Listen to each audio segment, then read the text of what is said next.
Mungkin selanjutnya kita share lah apa nih yang bisa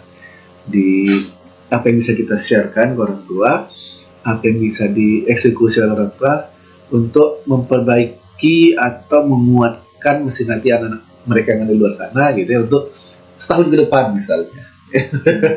Ya termasuk anak kita juga sebenarnya kan. Apa nih kalau dari Umi kira-kira tips pertamanya gitu untuk menguatkan atau memperbaiki mesin hati anak-anak? Kalau untuk itu, ini anak yang mana dulu nih? Umum maksudnya. Ini dengan kondisi masyarakat yang seperti ini gitu kan, atau kondisi anak dan orang tua yang sekarang banyak bermasalah, kira-kira apa yang bisa kita kasih share lah yang sudah pernah kita lakukan, yang bisa dipakai juga oleh orang tua gitu kan, untuk mereka coba kepada anak-anak mereka. Memangnya kalau untuk base ya, dasar untuk perbaikan tuh larinya di tadayun dulu. Hanya saja tadayun ini tidak bisa dengan cara yang saklek. Dalam artian ketika kita ingin memperbaiki mesin hati penghambaan kepada Allah, kan mau nggak mau nih karakter yang buruk, sikap yang buruk, terus negatif lah di dalam diri ini, dia bisa berubah menjadi positif kalau kita semakin dekat sama Allah gitu ya. Sholatnya benar, apanya benar. Nah, untuk memperbaiki karakter penghambaan ini ya harus dicontohin dulu gitu. Misalnya nih, mumpung Muharram nih, tentu kita bicara hijrah kan. Orang tuanya lah hijrah dulu, minimalnya tidak meninggalkan sholat 5 waktu misalnya.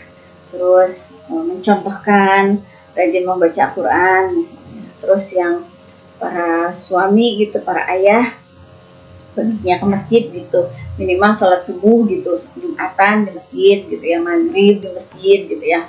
Nah itu harus ditunjukkan. Jadi karena anak-anak kenapa? Anak-anak itu utamanya mereka lebih bisa mengikuti kalau itu menjadi teladan. Tapi kalau cuma kita cerewetin tapi nggak dikasih contohnya, nggak dikasih teladannya, mereka enggan, lebih sulit gitu. Nanti yang ada malah debat gitu ketika dikasih tahu gini. Umi juga nggak ngerjain, tapi juga enggak. Itu jangan sampai kejadian gitu loh. Kita berproses ya, memang bukan hal yang mudah gitu ya. Terus kita juga selain ibadah mahdoh, ibadah kita kepada Allah gitu ya, jangan lupa ibadah kepada sesama gitu, kepada sesama dan untuk diri kita sendiri. Untuk diri kita mesti rajin-rajin juga mengkaji ilmu yang bisa meningkatkan keimanan diri kita. Seandainya itu sulit sendiri, dan pasti sulit kalau sendiri untuk istiqomah, berarti bisa cari komunitas nih, istilahnya yang bisa belajar, sama-sama belajar, mencari ilmu, misalnya ketemu dalam satu kajian seminggu sekali gitu, yang rutin dan terarah. Bukan cuman taklim biasa gitu. Taklim biasa nanti kita dengar udah gitu buyar. Apalagi kalau misalnya kehidupan kita tidak dipantau. Dalam artian gini, dikasih nih taklim misalnya hari ini terkait menutup aurat, ya. Terus tapi tidak terarah, maksudnya cuma dikasih taklimnya udah bubar masing-masing gitu kan. Tidak terbentuk komunitas yang solid gitu kan. Dia mau buka aurat nanti nggak akan ingat lagi deh taklim yang kemarin tuh suruh nutup aurat, dalil akhirnya apa, nggak akan ingat lagi dia tuh. Lain kalau dia berada di komunitas yang solid, begitu dia dapat taklim terkait menutup aurat yang baik, pada saat dia khilaf misalnya, tidak menutup aurat atau misalnya kurang tercover dengan baik auratnya, akan ada orang-orang yang mengingatkan dia, membalikkan dia ke arah yang lebih baik, meluruskan kembali semua yang telah dia lakukan, yang salah dilakukannya ke arah yang benar lagi gitu.